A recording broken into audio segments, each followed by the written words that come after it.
Bienvenue, on est chez les Ch'tis à Valenciennes qui fêtait ce dimanche le 1000e anniversaire du Tour du Saint-Cordon. C'est un pèlerinage qui a lieu tous les ans dans les rues de Valenciennes au mois de septembre. Pèlerinage qui, vous allez le voir, en 10 siècles n'a pas pris une ride et qui appartient à tous les Valenciennois, qu'ils soient catholiques ou non. Il y a un an, l'évêque du lieu, Monseigneur Garnier, archevêque de Cambrai, lançait les festivités du millénaire du miracle du Saint-Cordon, car le Saint-Cordon, c'est d'abord l'histoire d'un miracle. Pour vous en parler, je vous retrouve dans un instant devant la basilique Notre-Dame du Saint-Cordon. Cette basilique que vous voyez derrière moi a été construite en mémoire de ce miracle de 1008. Basilique qui a été détruite puis reconstruite. Elle vient d'être fraîchement rénovée. Alors que s'est-il passé ici à Valenciennes en 1008? C'était il y a plus de 1000 ans. Sophie Lenné nous le raconte. Tout commence en l'an 1008. Valenciennes est ravagée par la peste. Les habitants meurent, 8000 morts paraît-il. Désespérés, ils se tournent vers Dieu, vers la Vierge. Ils prient et supplient d'être délivrés. Et voilà que vers la fin du mois d'août, la Vierge apparaît à un ermite qui vivait dans les environs de Valenciennes. Cet ermite reçoit de la Vierge le message suivant: « Va trouver mon peuple de Valenciennes, demande-leur de se masser sur les remparts de la ville dans la nuit qui précède la fête de ma nativité. » Autrement dit, dans la nuit du 7 au 8 septembre. Ils verront des merveilles. Suite à cette apparition, l'ermite Bertholin va à Valenciennes et réussit à convaincre les habitants de faire ce que la Vierge demande. Les gens se préparent par la prière et dans la nuit du 7 septembre, ils se pressent sur les remparts de la ville. Et au milieu de la nuit, voilà que la Vierge Marie apparaît dans la lumière. Elle confie à un ange une sorte de pelote de fil, un fil céleste, un fil venu du ciel. L'ange déroule le fil autour de la ville. La ville est entourée par ce cordon et à l'intérieur du cercle, l'épidémie s'arrête. La peste est arrêtée, la ville sauvée. Quelque temps après, la Vierge apparaît une seconde fois à l'ermite et demande que la population fasse en action de grâce une procession tous les ans sur le tracé indiqué par le Saint-Cordon. Une promesse tenue par les Valenciennois depuis 1000 ans. Les écrits attestent que le culte marial à Valenciennes existait bien avant l'histoire du Saint-Cordon. Le caractère exceptionnel de ce miracle réside dans le fait que la Vierge Marie est apparue à des milliers de personnes. Au Moyen-Âge, il y a eu beaucoup d'apparitions de la Vierge Marie. On en dénombre 5000 environ. Ce qui est assez original dans le cas de Valenciennes, c'est que c'est une apparition collective, une apparition qui met en jeu toute une population. Ça, c'est effectivement plus rare. Ce qui caractérise aussi cette procession, c'est le rôle prépondérant des autorités municipales dès l'origine. Tout passait par le magistrat. Le magistrat s'est engagé solennellement à perpétuer cette procession annuelle autour de la ville. C'est, on pourrait le dire, une sorte de vœu municipal. Finalement, pouvoir se réclamer d'une protection spéciale de la Vierge Marie, c'est une manière d'affirmer une sorte d'indépendance. Donc il est bien possible qu'à certaines époques, le magistrat, les autorités municipales aient été tentés d'utiliser cette procession pour affirmer leurs prérogatives, leur indépendance, leur rayonnement, peut-être la puissance de la ville, dans des périodes où la ville cherchait à s'affirmer par rapport à ses voisines. Mais y a-t-il des preuves formelles de ce miracle en l'an 1008 ? Le mystère demeure. Les documents écrits racontant le miracle, l'apparition et les origines de la procession de Valenciennes, les documents les plus anciens remontent au milieu du XVIe siècle, 1550. Donc c'est évidemment loin de l'événement d'origine. Mais ces documents se présentent comme étant la mise par écrit d'une tradition orale que tous les Valenciennois connaissent bien et qu'ils se répètent, qu'ils se transmettent de génération en génération. Donc, pourquoi ne pas accepter ce que la tradition nous propose? Oui, en l'an 1008, la Vierge Marie a fait quelque chose d'extraordinaire pour les Valenciennois et les Valenciennois ont voulu s'en souvenir jusqu'à aujourd'hui. Et en 10 siècles, les Valenciennois n'ont pratiquement jamais failli à leurs promesses sans tomber dans le piège du folklore. Avec cette année une ferveur particulière puisqu'il s'agit du 1000e tour, un 1000e tour qu'a suivi François Lespèce. 7h30 du matin. Dans l'église Saint-Michel, encore calme, la statue de Notre-Dame du Saint-Cordon est déjà prête. Pour la 1000e fois aujourd'hui, des Valenciennois vont faire le tour de la ville en son honneur C'est par ce pèlerinage que se terminent les festivités du millénaire du miracle du Saint-Cordon. Quelques fidèles sont déjà là, auprès de celle qui les protégea de la peste en l'an 1008 et les soutient aujourd'hui. Ah ben c'est une journée où elle va voir tout le monde, quoi. Tous ceux qui ne viennent pas la voir, qui ne peuvent pas la voir. Les malades, les handicapés, tout ça, ils ont la grande chance de la toucher, de toucher son manteau, tout ça, c'est formidable. C'est plus qu'un acte de foi. Ils leur demandent, voilà, sois près de moi, quoi. J'ai besoin de toi. Souvent on dit, ouais, mais c'est tous des gens qui vont pas à l'église, qui font le tour, truc. Ouais, c'est un peu folklore. Ben non, c'est faux, parce que les gens qui viennent, ils viennent avec quelque chose en soi, même s'ils vont pas à l'église toute l'année. Mais s'ils viennent, c'est quand même qu'ils ont quelque chose dans leur cœur, dans leur... Alors ça c'est la merveille. C'est la première fois que je la vois d'aussi près. La couronne est un bijou précieux que les Valenciennois ont offert en 1897 pour Notre-Dame du Saint-Cordon. C'est une couronne très très précieuse qui est enfermée dans un coffre et on ne la sort qu'une fois par an, le jour du Tour Saint-Cordon. Bienvenue. Merci. Pas chez les ch'tis, vous êtes chez vous. Non, oui. Dans la sacristie, la vingtaine d'évêques venus de plusieurs pays pour l'occasion se préparent. 8h30, la procession s'élance enfin, encadrée par les rameaux de buis des Royers, les membres de la confrérie qui accompagnent ce pèlerinage, l'un des plus anciens de France. 9h, arrivée place de la Poterne, où la foule attend déjà depuis un moment. C'est plus de 8000 personnes qui sont venues pour cette messe, présidée par le cardinal Ricard, l'archevêque de Bordeaux.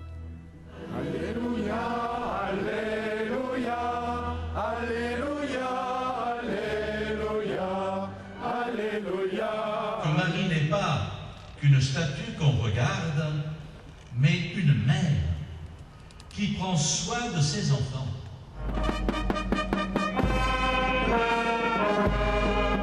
« 11h, au son de la fanfare, commence le tour du Saint-Cordon. 18 km autour de la ville, pendant lesquels la Vierge, accompagnée par la foule, visite les quartiers et les églises pour recueillir les prières de son peuple. Tout le long du trajet, la foule des Valenciennois l'attend. Pour l'accompagner, pour qu'elle soit avec nous tout le temps. Elle est toujours avec nous, donc elle est dehors, on se promène avec elle.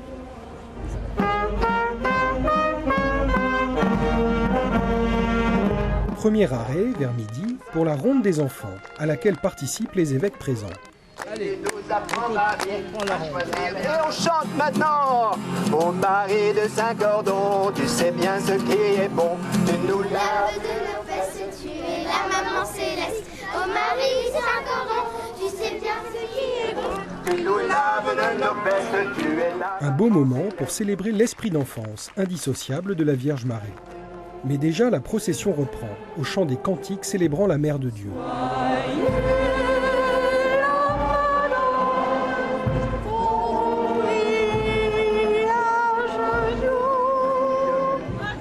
Un peu plus loin, à la maternité, on attend la visite de la Vierge Marie dans la joie. Comme chaque année, les mamans qui viennent d'accoucher pourront, si elles le veulent, présenter leur nouveau-né à Notre-Dame et recevoir la bénédiction de l'évêque. Ça s'appelle comment? Lucie. Lucie. Okay. Manon. Que le Seigneur bénisse ses enfants, qu'il bénisse les mamans, les pères, que Marie reste notre mère, celle qui nous guide. Je pense que c'est surtout le mettre sous la protection de Sainte Marie et puis peut-être aussi en tant que maman se mettre à l'école d'une maman exceptionnelle qui était la Mère de Dieu en fait tout simplement. Donc ça reste un modèle aussi de la maternité. Tout au long de la procession qui se poursuit, les pèlerins se relaient pour porter Notre-Dame. Un moment fort pour chacun d'entre eux.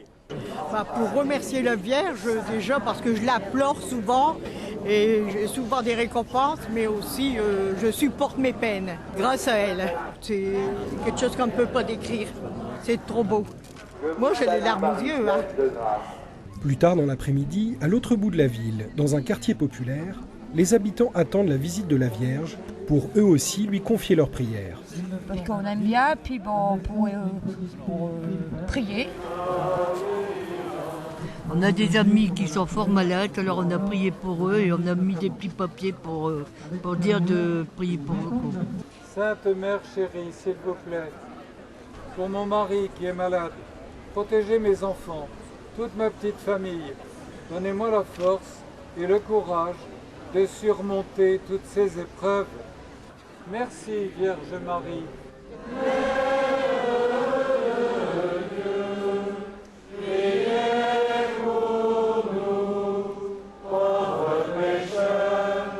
C'est vers 19h que Marie du Saint-Cordon revient au centre-ville, accueillie par une foule de plus en plus dense. En tout, plus de 10 000 personnes auront suivi la procession. Elle va maintenant rejoindre l'église, où elle est vénérée toute l'année, pleine des baisers, des caresses et des prières de son peuple de Valenciennes. Je vous retrouve en compagnie de l'abbé Bruno Feillet. Bonjour. Bonjour. Vous êtes recteur de la basilique Notre-Dame du Saint-Cordon. Ici, nous sommes à 2 pas de la basilique, dans le musée Bertholin. Bertholin, bien sûr, c'est cet ermite à qui s'est manifestée la Vierge pour la première fois il y a 1000 ans. Qu'est-ce qu'on trouve dans ce musée? On trouve 2 choses. Le premier, c'est une suite de tableaux qui présentent l'histoire du miracle, de telle sorte qu'on puisse se le découvrir, se l'apprendre. Et puis l'autre moitié concerne une exposition qu'on renouvelle et qu'on tire des trésors du Saint-Cordon. Cette année, c'est le couronnement de la Vierge de 1897. On va s'arrêter un petit instant devant ce tableau qui est intéressant parce que finalement, il dit tout du Saint-Cordon d'hier à aujourd'hui. Voilà, en 1009, on pense qu'il y a une première procession avec une châsse contenant le Saint-Cordon. Puis ça a été perdu au cours des siècles, sans doute à la Révolution française. Mais dans la continuité de ces 1000 années de procession, eh bien, on a fait le dernier tableau avec les gens d'aujourd'hui, avec une famille du quartier, l'ancien président des Royers, les maires de la ville, M. Borloo qu'on connaît, ou Dominique Riquet, les anciens prêtres, ou l'archevêque de Cambrai. Monseigneur Garnier, qu'on retrouvera d'ailleurs tout à l'heure dans cette émission. Un mot sur les images qu'on a vues dans le reportage de François Lespèce, ces très belles images. Est-ce qu'on peut dire que pendant la procession du Saint-Cordon, c'est de la piété populaire? Oui, on peut le dire et on peut le dire à 2 titres. Le premier, c'est que ça touche, cette procession, toutes les populations d'une ville, des plus modestes aux plus bourgeoises, on pourrait le dire comme ça. Et puis d'autre part, parce que les dévotions qui s'exercent, poser une bougie, embrasser un manteau, ça relève non pas des grandes liturgies classiques, mais d'une dévotion populaire. Parce que certains diront que ça peut être interprété comme de la superstition. Alors, de fait, il peut y avoir des religiosités superstitieuses, mais ce qu'on sait, c'est que autant on peut évangéliser ces manières de faire, mais autant on peut recevoir. Je prends par exemple, l'autre jour, un des tours, j'ai vu une dame arriver par derrière la statue, et discrètement déposer une fleur au pied du manteau et puis revenir en reculant en essayant de ne pas se faire voir. Mais si vous connaissez un peu l'Évangile, on connaît cette femme qui est venue par derrière toucher le manteau de Jésus. Voilà. Et il y a dans cette humilité, cette simplicité des gestes de piété, quelque chose qui nous touche et qui n'est pas à évangéliser, mais qui nous évangélise. Beaucoup à donner, beaucoup à recevoir. Voilà. On est dans l'évangélisation. Tout à fait. Un mot sur l'attachement des Valenciennois, des catholiques valenciennois à la Vierge Marie. En voyant les images et en voyant ce pèlerinage, j'avais l'impression de voir un attachement filial entre la mère et les enfants. Alors, attachement filial pour une part, parce que c'est un acte religieux et en même temps un pacte civil, quelque part. Puisque dans nos textes les plus anciens, on dit que c'est un maire, le premier maire, qui aurait demandé à ce que chaque année, on rende grâce pour la grâce faite. Et du coup, nous tenons la parole du maire, mais l'Église et le maire, en partenariat, chaque année, organisent ce grand pèlerinage. Alors voilà, c'est ainsi. Il n'y a pas un trouble de l'identité de la fête, j'ai envie de dire, entre ce côté civil et ce côté religieux qui se côtoient? Comment vous définissez l'identité de cette fête du Saint-Cordon? Trouble, non. Que certains aient des confusions, peut-être. Mais je crois que chacun vient y chercher aussi ce qu'il cherche dans des réunions de famille. Et à cette occasion-là, on fait le tour, on se réapproprie son identité. La ville aussi se réapproprie ses racines. Et si nous avons choisi comme slogan du millénaire « 1000 ans de fidélité » au pluriel, c'est pas pour rien. C'est autant la fidélité de Dieu à l'égard d'un peuple que d'un peuple qui, sans cesse reconstruit par la fidélité de Dieu, exerce son chemin dans la vie. Quel est le sens spirituel de ce millénaire ? Alors, moi, je crois qu'il y en a 2. Le premier, c'est que nous accomplissons la promesse de quelqu'un qu'on n'a pas vu, le maire, Et nous n'avons pas vu le miracle. Et pourtant, nous faisons le tour chaque année. Or, dans la foi, nous n'avons pas vu Jésus-Christ, nous n'avons pas écouté les apôtres, et nous faisons encore baptiser nos enfants. Donc, il y a dans ce millénaire un écho de la foi la plus profonde en ce Dieu qui a souci des hommes. Ça, c'est la première chose. Et puis l'autre aspect, au fond, que nous récoltons en ce moment, c'est que 1000 ans de fidélité, c'est quand même pas rien. Et que c'est possible aux hommes aussi de partager et de vivre de la fidélité de Dieu. Est-ce qu'on peut dire qu'il y a un message de la Vierge à Valenciennes, comme il y a par exemple un message de la Vierge à Fatima, ou à Lourdes, ou à Banneux encore? Eh bien, non, on ne peut pas le dire, on n'a pas de message à tester, mais sinon, la pratique fidèle des gens. Et je crois que c'est ça qui fait la plus grande authenticité du pèlerinage, c'est cette tradition orale qu'on s'est répétée, et cette longue pratique très très fidèle transmise de père aux enfants. Et le vrai Valenciennois, c'est celui qui a fait son tour en poussette, l'année de sa naissance. Est-ce que le message de Valenciennes, de la Vierge à Valenciennes, c'est pas le Saint-Cordon lui-même finalement? Non, ou je dirais plutôt c'est le cordon des fidèles qui font le tour eux-mêmes. Et puis, ce que nous avons reçu, c'est-à-dire je crois beaucoup que nous, lorsqu'on reçoit une grâce de Dieu, on reçoit une mission simultanément. Nous avons été visités, il convient que nous visitions. Nous avons été guéris de la peste, il convient qu'on se soucie de ceux qui sont victimes de la peste et des pestes d'aujourd'hui. Voilà, et alors ça c'est notre tâche à nous les chrétiens. Le cordon que la Vierge a mis autour de la ville, ouais. Qu'est-ce qu'il est devenu? On pense qu'il a été perdu, détruit à l'occasion de la Révolution française. Vous savez que les révolutionnaires ont ramassé toutes les chasses, les pierreries pour financer les guerres de la Révolution. Et à cette occasion-là, la relique a dû disparaître. Et c'est à cause de ça que, quelques années plus tard, en 1804, la statue a été mise en place pour remplacer la châsse du Saint-Cordon. Pour vous, aujourd'hui, quel est le plus beau miracle du Saint-Cordon? Il se passe dans les cœurs. Vous savez, beaucoup de gens disent qu'ils ont été guéris, sauvés d'un accident, ils se sont réveillés de leur coma le jour du Saint-Cordon. Enfin, les témoignages sont nombreux. Hein. Il y a 3 jours encore, une dame me dit « Moi, j'étais guérie d'un cancer, j'étais paralysée. » Voilà. Donc ça vient souvent. Mais dans le cœur, cette fidélité sans cesse reconstruite que Dieu nous donne, ça, c'est, je crois, le plus grand des miracles. Et vous parliez à l'instant, il y a des miracles encore les gens se disent miraculés. Nous n'avons pas un bureau médical comme à Lourdes pour vérifier d'abord qu'ils étaient vraiment malades, puis qu'ils ont été guéris définitivement, et qu'ensuite on peut vérifier que la grâce de Dieu ayant passé dans leur vie, il y a eu un surcroît d'humilité et de charité, comme pour la Vierge Marie. Vous voyez, l'humble servante qui se met à visiter sa cousine sitôt la grâce venue. Bon, on ne peut pas vérifier ça comme ça, mais beaucoup le disent d'eux-mêmes. J'ai été touché ou sauvé par la grâce de la Vierge Marie. En cette fin de millénaire, en tant que recteur de la basilique de Notre-Dame du Saint-Cordon, qu'est-ce que vous souhaitez aux Valenciennois? Eh bien, je leur souhaite un bon millénaire suivant. Mais on n'y sera pas, bien sûr, mais aussi de poursuivre sur cet élan et d'être attentifs aux pestes d'aujourd'hui. C'est un peu notre mission des Valenciennois, de lutter dans les associations civiles ou religieuses d'ailleurs, il y a beaucoup de chrétiens dans les associations civiles, de lutter contre ces pestes modernes que sont le chômage, l'alcoolisme et bien d'autres. Merci Monsieur l'abbé. Vous l'aurez compris, ce pèlerinage du Saint-Cordon est une tradition 100% valenciennoise, tradition qui pourtant n'est pas complètement étrangère à certains pèlerins qui parfois viennent de très loin regarder ce reportage. Hello, I'm Polonaise. Pour célébrer dignement la clôture du millénaire du pèlerinage du Saint-Cordon, la fête se devait d'être internationale. Les édiles ont tenu à faire partager cette tradition valenciennoise avec les représentants de leurs villes jumelles. Venus d'Agrigente en Sicile, de Duren en Allemagne ou bien encore de Gliwice en Pologne, les maires et leurs adjoints sont assis aux premières loges pour écouter l'Eucharistie en plein air. Une présence officielle qui montre à quel point le Saint-Cordon est un symbole fort pour ces villes partenaires. C'était l'occasion unique pour fêter et célébrer la clôture du millénaire, de rassembler au moins nos villes européennes jumelles et partenaires. C'est une fête de famille aujourd'hui, on réunit toutes nos cousines et ce lien commun qui nous relie, c'est ce cordon. Et ensuite, c'est aussi la foi chrétienne et puis aussi la foi dans nos missions respectives à travers l'international, l'Europe, etc. La procession du Saint-Cordon commence.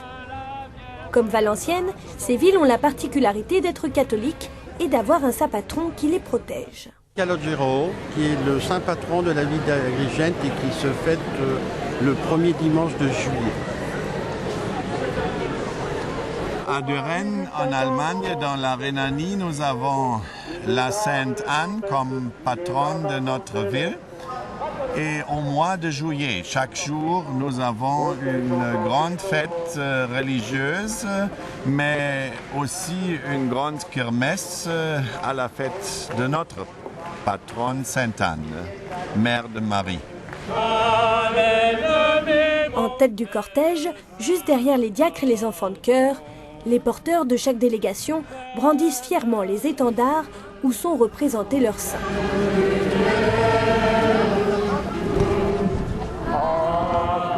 Tour à tour, les maires des villes jumelées ont l'honneur de porter la statue de Notre-Dame du Saint-Cordon sur leurs épaules.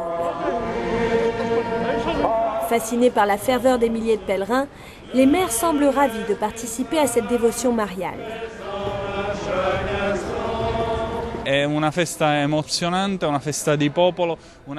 C'est une fête émouvante, une fête du peuple, une grande tradition qui nous rappelle le miracle de la Vierge.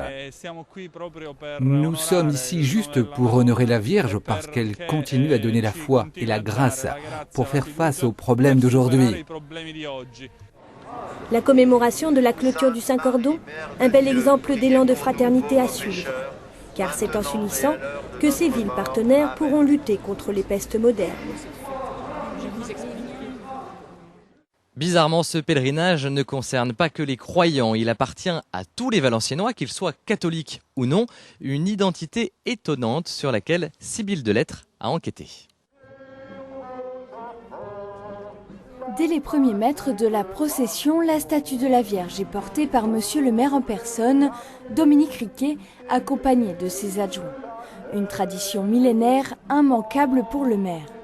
À l'époque de son mandat, Jean-Louis Borloo s'était lui aussi prêté à l'exercice. C'est le peuple, représenté par sa municipalité, qui perpétue un engagement. Bien sûr, il y a la dimension religieuse qui est intimement mêlée à la dimension populaire. Je crois qu'on ne peut pas dissocier les aspects proprement religieux des aspects plus populaires, plus festifs, voire civils. Tout se mélange. Il y a une osmose profonde entre toutes ces dimensions. Une osmose, une communion partagée par tous les Valenciennois. Beaucoup font le tour chaque année et ne le manqueraient pour rien au monde. Tous les ans depuis près de 30 ans. Alors pourquoi ? Pour moi, c'est une tradition. C'est comment on dit, le pèlerinage de Valenciennes. On l'explique pas. Il y a beaucoup, c'est vrai qu'il y a beaucoup de chrétiens qui participent, mais bon, il y a aussi des personnes qui ne sont pas forcément croyantes et qui sont entraînées par la ferveur. Et s'il ne marche pas pendant la procession, tout le monde participe à sa manière à cette grande fête. Dans les quartiers les plus simples comme dans le centre-ville, nombreuses sont les maisons décorées ou même les habitants massés devant leurs portes ou derrière leurs fenêtres pour voir la procession passer. Oui, nous on est habitués à être là tous les ans avec mes enfants parce qu'ils veulent embrasser la Sainte Vierge. Pour nous, c'est quelque chose qu'on aime seulement, c'est tous les ans. Elle a quand même fait beaucoup pour Valenciennes, donc c'est une marque de respect quelque part. 5 € pour la restauration de la basilique. Autre initiative populaire et laïque pour ce millénaire, les pâtissiers de Valenciennes se sont regroupés pour préparer 10 000 brioches pour les pèlerins. Une initiative spontanée qui a beaucoup plu. Le patronage moderne, oui, tout à fait. Je pense que c'est un petit peu ce qu'on a voulu faire sentir et puis faire en travaillant avec tous nos amis pâtissiers ici sur la place d'Armes à Valenciennes. Donc c'est important que perpétuer cette tradition. On est Valenciennois, on habite Valenciennes et on voulait justement pour le Saint-Cordon contribuer un peu à participer. Pratiquants, non pratiquants, catholiques ou non, tous sont unis autour de la Vierge. Une fête populaire qui n'est jamais devenue purement mercantile. Depuis 1000 ans, les Valenciennois continuent de montrer leur reconnaissance à leur Madone en toute simplicité. Et je ne regarde pas si c'est religieux ou si c'est une autre religion. Pour moi, c'est la Sainte Vierge en plus. C'est la dame avec son bébé, puis sa robe bleue, blanc. Voilà. Au fond, c'est une manière de se reconnaître placé sous la protection maternelle de la Vierge Marie. Notre-Dame du Saint-Cordon, pour les Valenciennois, c'est un peu la maman qui protège ses enfants.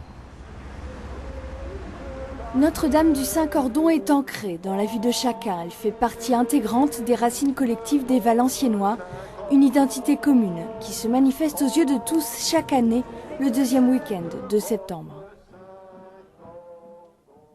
Je vous présente la place d'Armes, c'est la place centrale de Valenciennes.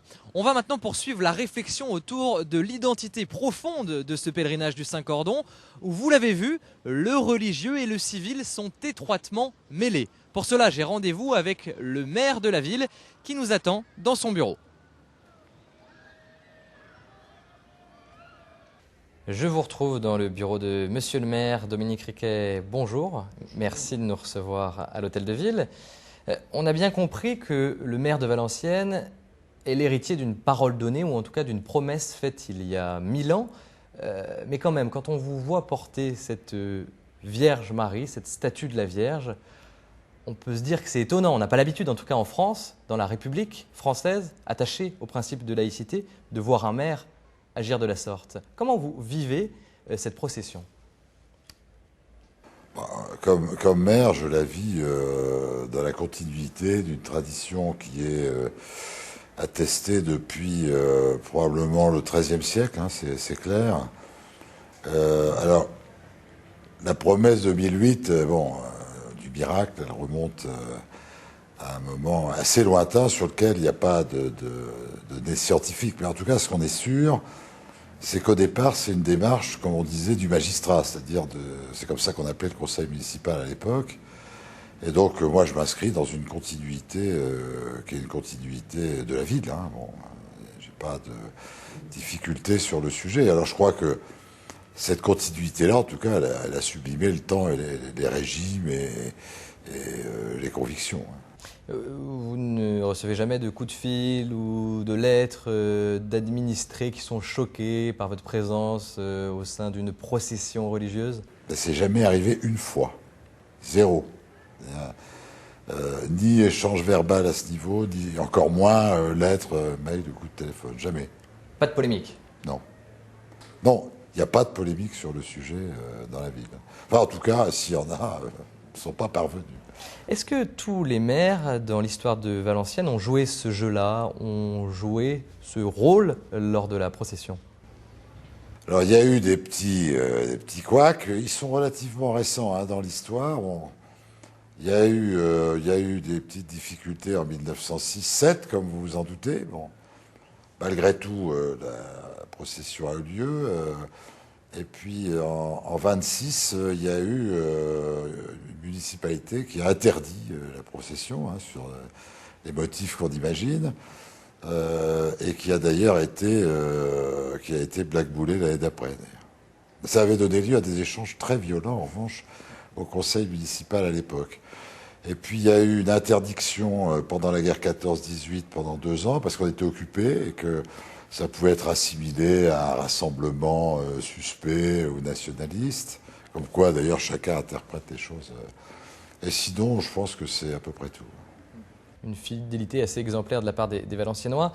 Il y a toujours beaucoup de monde à ces processions, notamment pour le millénaire. Comment vous voyez cet attachement des Valenciennois à ce Saint-Cordon ?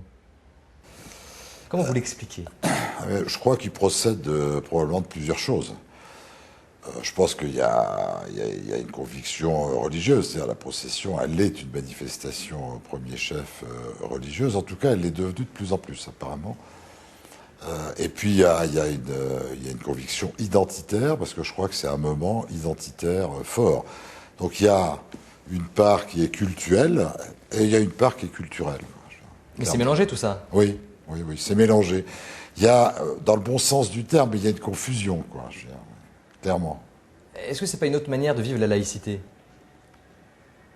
Je n'avais pas pensé à la question comme ça, mais il faudra y réfléchir. Non. Enfin bon, moi je crois que c'est très apaisé ici. C'est pas un sujet de contradiction. Ça intéresse les gens parce que l'origine, le miracle, mais aussi l'origine culturelle. Donc était probablement au départ la démarche, c'est une démarche du magistrat, c'est-à-dire c'est une démarche communale. Donc sa confusion peut-être d'ailleurs avec d'autres cérémonies ou d'autres processions. Mais Alors c'est très fortement identitaire, ça c'est clair, mais c'est pas tellement contradictoire. Alors c'est vrai qu'il y a... c'est probablement un peu confus quand même, sûrement. Parce qu'il n'y a pas que des catholiques, très clairement, qui participent à la procession. Non. Je me souviens, il n'y a pas très longtemps d'ailleurs, avoir vu des musulmans qui faisaient le you-you quand on passait. C'est pas... Bon. Est-ce qu'on peut dire que le miracle de 1008 est un des éléments fondateurs de la ville de Valenciennes? Pour vous? J'aurais du mal à dire. Enfin, en tout cas, c'est... Que ce soit de nature avérée ou que ce soit une légende, c'est sûrement un élément culturellement important, ancien, donc si pas fondateur, au moins qui fait partie des fondations de la ville. Oui, ça c'est clair. Oui, parce que bon, on dit qu'il définissait ou qu'il a défini les murailles ou l'enceinte de la ville. On dit aussi que effectivement, bon, il démontre une attention particulière à la ville et puis qu'il lui donne une identité, parce que dans le fond, c'est aussi quelque chose qui enferme la ville en elle-même et lui donne une singularité. Donc il est à la fois sur le plan historique, hein, chacun dira ce qu'il en pense, sur le plan de la symbolique, clairement, oui, il est identitaire et fondateur. Oui, ça, je pense que oui. Qu'est-ce qu'il apporte aux Valenciennois aujourd'hui? Quelle est la force de ce pèlerinage selon vous? Je crois que c'est un grand moment de rassemblement autour certainement des valeurs, quoi, hein, des valeurs de solidarité, de communauté, probablement des valeurs chrétiennes aussi, hein, dans tout ce qu'elles ont de... Mais est-ce qu'il y a une fonction sociale? Oui, clairement, oui. Oui, parce qu'on voit bien que c'est une procession qui, à la fois transfixie, si je puis dire, ou traverse les âges, les conditions sociales, les partis et probablement les convictions religieuses. Je pense qu'il y a des gens qui sont... Bon, c'est clair qu'il y a beaucoup de gens qui ne pratiquent pas et qui sont présents. C'est clair aussi qu'il y a même des gens probablement qui ne sont pas croyants. Enfin, ce n'est pas la majorité. C'est quand même une manifestation qui est une manifestation profondément cultuelle, je crois, quand même, aussi. Votre prédécesseur, Jean-Louis Borloo, a l'habitude de dire qu'à Valenciennes, il y a deux choses. En gros, le club de foot et puis le Saint-Cordon, qui sont d'ailleurs deux sources d'espoir, selon lui, hein, pour les Valenciennois, dans l'histoire du XXe siècle, en tout cas. Qu'est-ce que vous en pensez? Ça procède du besoin que les gens ont d'avoir des symboles forts, quoi. Je crois que ça procède de l'ordre du symbolique et de la capacité qu'on a à se projeter dans des choses de cette nature-là, quoi. Oui, mais c'est une partie de l'âme de Valenciennes, finalement, ce Saint-Cordon. Oui, non, mais clairement, de toute façon, quelle soit la position qu'on pourrait avoir aujourd'hui sur la procession, l'histoire est là, quoi. L'histoire, il est avéré que depuis, il y a une exposition très remarquable qui a été ouverte hier à la bibliothèque sur tout ce qu'on a sur le plan archive, et on voit bien que, dans l'histoire de cette ville, depuis des centaines d'années, ça fait l'objet non seulement d'un concours de ferveur et de foule, mais aussi c'est codé, ça fait l'objet de beaucoup de soins, de règlements de la part des autorités civiles, hein, bien clairement, et religieuses. Et puis de toutes les corporations, de la foule, etc. Donc forcément, c'est important. En cette période de crise économique, elle a un sens particulier, notamment en cette année, hein, pour le millénaire. Écoutez, ça n'est pas une rogation. Hein. Vous savez la différence entre une procession et une rogation. Une rogation, c'est une procession qui demande. Là, on fait des rogations pour qu'il y ait la pluie, pour qu'il y ait une bonne récolte, etc. Là, c'est une procession, hein, c'est plutôt une action de grâce ou un remerciement. Voilà. Donc, je dirais que peut-être, effectivement, quand les situations sont critiques, on l'a observé d'ailleurs dans cette ville, que quand les situations étaient critiques, il y avait des concours de foule plus importants, c'est vrai. Bon, ça, je crois que c'est aussi quelque chose qui est historiquement avéré. Mais c'est pas une rogation, c'est une procession. Monsieur le maire, j'imagine que vous connaissez la confrérie des Royers. Oui, très bien, oui, bien sûr. Qui sont sur le pont tous les ans pour cette procession. On les a vus tout à l'heure dans le reportage de François Lespèce. On va à nouveau s'intéresser à eux à travers un extrait de documentaire que vous pourrez voir sur KTO. Ce soir, tu es avec moi à la rentrée à l'Immaculée. Ouais. Et il va falloir que tu sois là au SAS parce qu'il va falloir faire la police, la jardin, parce que c'est là que le gros point du Tour Saint-Cordon, c'est au niveau de l'Immaculée. Hein. C'est le plus délicat. Alors, de la fermeté dans le doigté. Nous sommes ici du vœu du magistrat magistrat qui a prononcé ce vœu en l'an 1008, et donc nous perpétuons cette tradition depuis 1000 ans. Nous avons cette grande chance aujourd'hui de la perpétuer. Je crois que les royers, les membres de la confrérie des royers sont d'abord des gens qui ont conscience d'être un petit peu gardiens de la mémoire. Ils ont la mémoire de ce qui s'est passé dans les siècles antérieurs. Ils se sentent un peu responsables de la pérennité de cette procession du Saint-Cordon. Et ils veillent à ce que cette procession reste ce qu'elle doit être, c'est-à-dire avant tout un événement religieux catholique. Ils évitent les dérives folklore ou commercialisation ou autres, qui menacent toujours un événement populaire. Ça, c'est une première caractéristique, la mémoire.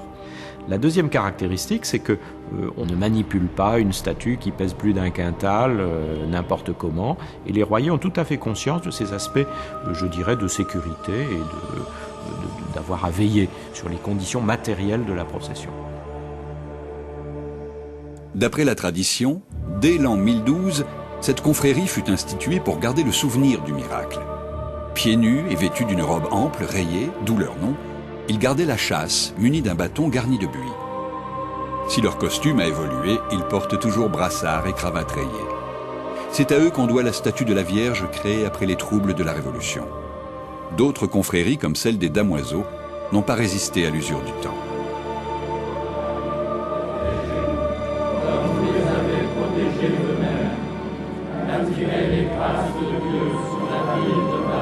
Alors pour devenir royer, non, il faut 2 parrains dans la confrérie. Il y a une petite cérémonie devant la statue de Notre-Dame du Saint-Cordon où on nous remet le bâton avec le buis qui est un des symboles, la cravate des royers et surtout le symbole de la médaille qui montre l'appartenance aux 40 actifs. Alors petite cérémonie devant les confrères avec les parrains.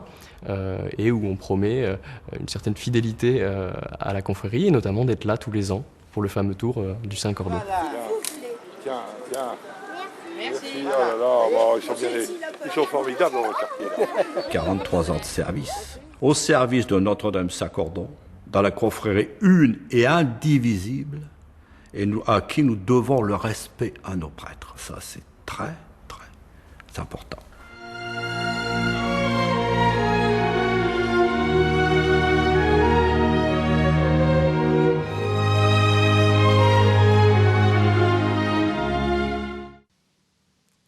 Vous découvrez l'église Saint-Géry, l'une des plus anciennes et l'une des plus belles de la ville de Valenciennes, dans laquelle se sont déroulées de nombreuses festivités dans le cadre du millénaire du Saint-Cordon. Des centaines de jeunes se sont notamment réunis pour une veillée festive la veille de la procession. Sybille Delettre a participé à la soirée. Les jeunes Valenciennois ont eu droit à leur procession puisque c'est en portant la statue de la Vierge qu'ils sont arrivés à l'église Saint-Géry pour une grande veillée. Une église remplie pour l'occasion, scouts ou jeunes de 12 à 28 ans s'étaient tous donné rendez-vous pour cette soirée festive et recueillie.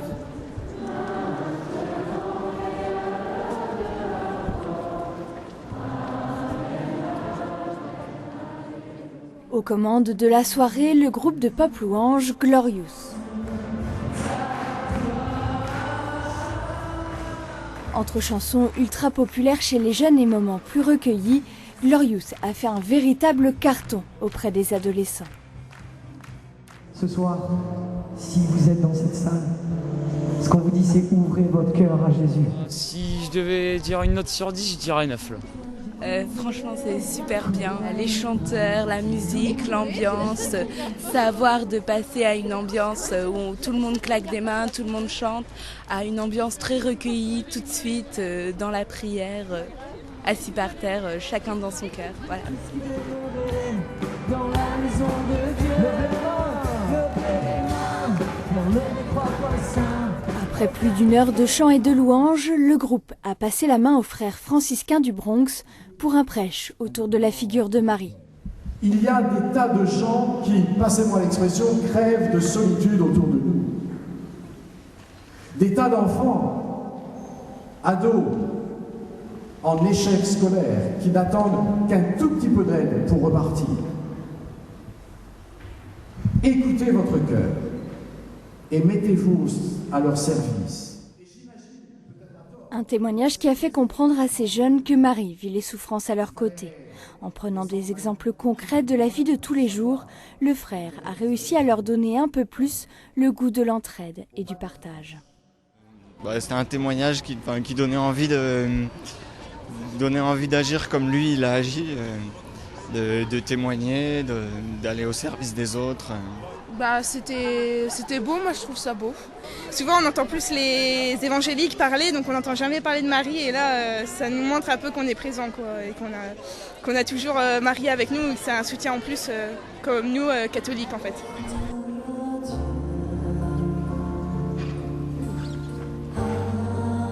Une veillée qui s'est terminée dans le recueillement.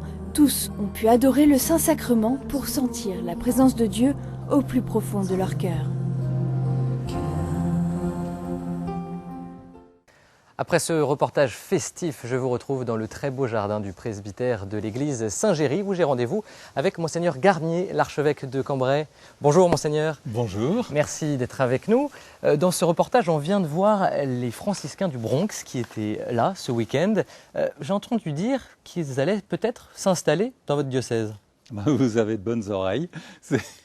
Les franciscains de New York sont devenus pour la plupart des curés de grosses paroisses avec de grosses institutions.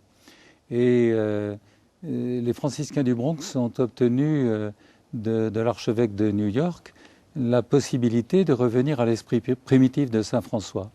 Et donc ce qu'ils souhaitent, c'est faire des fondations, ils sont 150 maintenant à peu près, hein. Ils souhaitent faire des fondations, en tout cas ils souhaitent fonder en France. Ce sont des moines qui vivent pauvrement, qui veulent vivre très pauvrement au milieu des pauvres et apporter pour ceux qui souffrent le plus dans nos sociétés ce quelque chose que la société ne leur apporte pas. On les a vus vivre, on est allé les voir à Londres où ils ont fait une fondation, ils ont fondé aussi en Irlande et vraisemblablement dans l'année qui vient, nous aurons la joie de les accueillir dans un des secteurs de souffrance de ce diocèse de Cambrai. Ils ont choisi votre diocèse, ça c'est une bonne nouvelle. Ah oui, ça je ne peux pas vous cacher que c'est une grande joie, j'ai peur de faire des jaloux, mais c'est un grand bonheur. Ça c'est un grand bonheur parce qu'on ne choisit pas toujours le Nord. Hein. Voilà, mais là... Justement, comment s'exprime l'identité catholique dans votre diocèse aujourd'hui ? Comment vous dire ? Quand on vient de Bourgogne et qu'on est passé par la Vendée, on trouve ici une population très, très simple, très humble, très, très chaleureuse, très courageuse. Le Nord a pris toutes les épreuves sur la tête. C'était les épreuves des guerres, c'était les épreuves industrielles, la fin des mines, la fin du textile, la fin de la sidérurgie, et avec une population finalement pas très apte pour la réadaptation, pour la mobilité. Et il y a là une population assez unique en France, hein, où on voit des grandes valeurs. Bon, ça râle un peu comme partout, ça se divise un peu comme partout, mais il y a quand même des valeurs profondes de solidarité, d'aide mutuelle, moi qui me bouleverse toujours, en particulier dans les milieux qui sont le plus touchés par les crises. Comment vous utilisez cet atout en tant qu'évêque du diocèse ?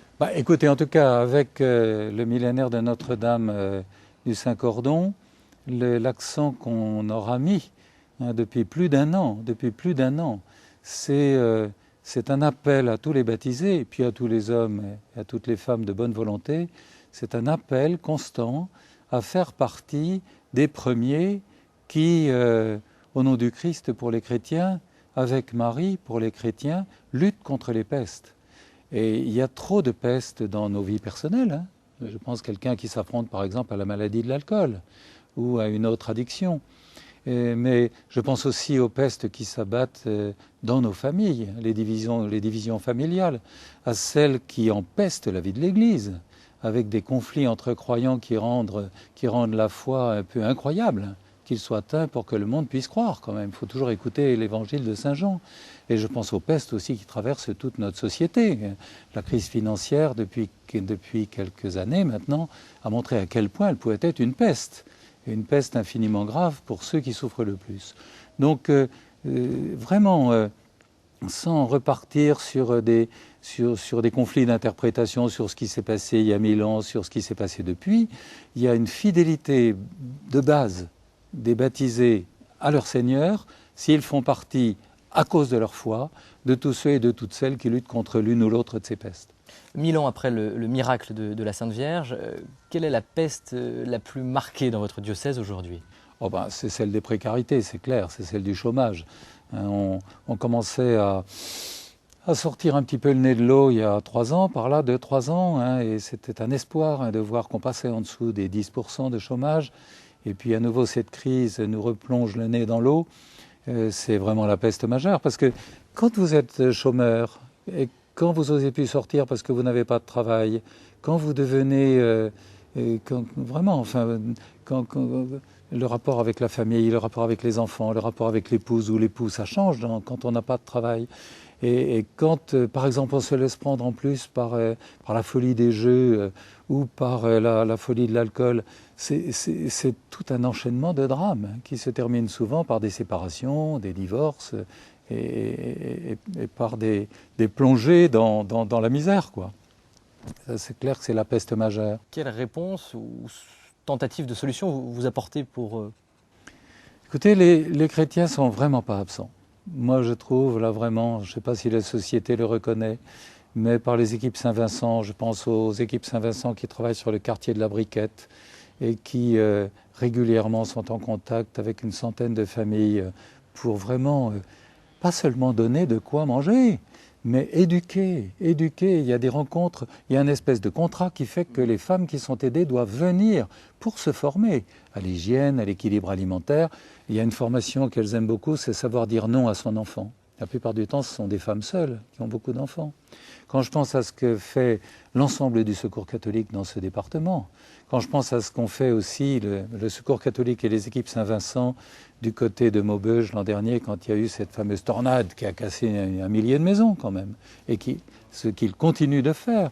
Quand je pense à ce que fait le CCFD, quand je pense à ce que font des associations comme Midi Partage, où il y a plein de chrétiens pour que tout le monde ait au moins de quoi manger à midi à Valenciennes, quand on est dans les situations les plus précaires. Moi, je suis fier. Je suis fier de mon Église. Elle n'est pas à côté de ses pompes. Quand je vois aussi tout ce qui est fait pour multiplier les équipes de partage. Les équipes de partage, on se retrouve 300, 400 chaque année, un dimanche, tous ensemble. Mais chaque mois, ce sont des femmes abandonnées, pour la plupart, avec de nombreuses charges, mais au moins, elles ont un endroit pour vider leur sac. Moi, un jour, elles m'ont offert un sac avec tous leurs noms qui étaient tissés dessus, et elles m'ont dit, on vous l'offre parce qu'ici, au moins, dans l'équipe, on peut vider son sac. Moi, je suis fier de ces baptisés qui sont vraiment parmi les premiers et qui font reculer la peste, en tout cas de l'isolement. On arrive doucement à la fin de cet entretien et de cette émission. Une petite question technique, je voulais vous la poser concernant votre diocèse. En 2008, Benoît XVI a élevé au rang d'archevêché métropolitain le diocèse de Lille, avec pour diocèse suffragant ceux d'Arras et le vôtre, celui de Cambrai. C'est-à-dire que Cambrai a perdu son statut de métropolite. Comment vos diocésains, en quelques mots, ont vécu ce changement? Écoutez, en tout cas, c'était à ma demande. Et c'était à ma demande parce qu'entre évêques de France, on s'était fixé une règle il y a 7-8 ans quand on a fait les provinces. C'était que les archevêchés métropolitains devraient se trouver aux capitales administratives des régions. Et il n'y a que Cambrai qui est passé à côté de la règle générale, puisque c'était les évêques qui votaient. Bon, mes confrères d'Arras et de Lille ont souhaité que la métropole reste à Cambrai. Quand Rome nous a demandé de réviser et de transformer l'essai de ces nouvelles provinces, j'ai demandé qu'on en revienne à la règle générale. Et ça ne change rien parce qu'on s'aime bien et qu'on travaille parfaitement ensemble. Donc il n'y a pas de problème. Pour rassurer tout le monde comme ça. Oui, et mes successeurs seront encore archevêques. Alors il y a tout juste un an, Benoît XVI était à Lourdes à l'occasion du 150e anniversaire des apparitions. Il avait rencontré les évêques de France, vous étiez absent. Il vous avait salué devant tous les évêques et devant toutes les caméras du monde. Mais oui, moi j'avais la bénédiction du Saint-Père quand même, qui savait très bien que je resterais à Valenciennes et qui m'avait écrit une lettre tout à fait étonnante, dont on a lu un passage au moment du millénaire. Vous l'avez entendu. Merci, Monseigneur Garnier. À très bientôt. Merci à vous. Avant de conclure cette émission, sachez que pendant 9 jours, les Valenciennois continuent de demander des grâces à la Vierge Marie. Ils prient tous les soirs ici dans l'église Saint-Géry. Quant à nous, on se retrouve là-haut dans le clocher. Vous allez voir, la vue est superbe. Voilà, j'ai monté de nombreuses marches pour prendre un peu l'air ici en haut du clocher de l'église Saint-Géry. Pour en savoir plus sur l'histoire du Saint-Cordon de Valenciennes, je vous conseille un livre, Le Saint-Cordon de Valenciennes, un ouvrage du père Dominique Foyer, un prêtre du diocèse de Cambrai. C'est aux éditions Nouvelle Cité. On arrive au terme de cette émission. Il me reste à remercier la municipalité de Valenciennes, le diocèse de Cambrai et puis bien sûr l'abbé Fayet pour son accueil très chaleureux, typiquement ch'ti. Le mois prochain, dans Hors-les-Murs, à l'occasion de la rentrée universitaire, vous pourrez vivre ou revivre le pèlerinage des étudiants qui s'est déroulé en Terre Sainte cet été, le pèlerinage à la source. Voilà, on se quitte en musique. À très bientôt sur KTO.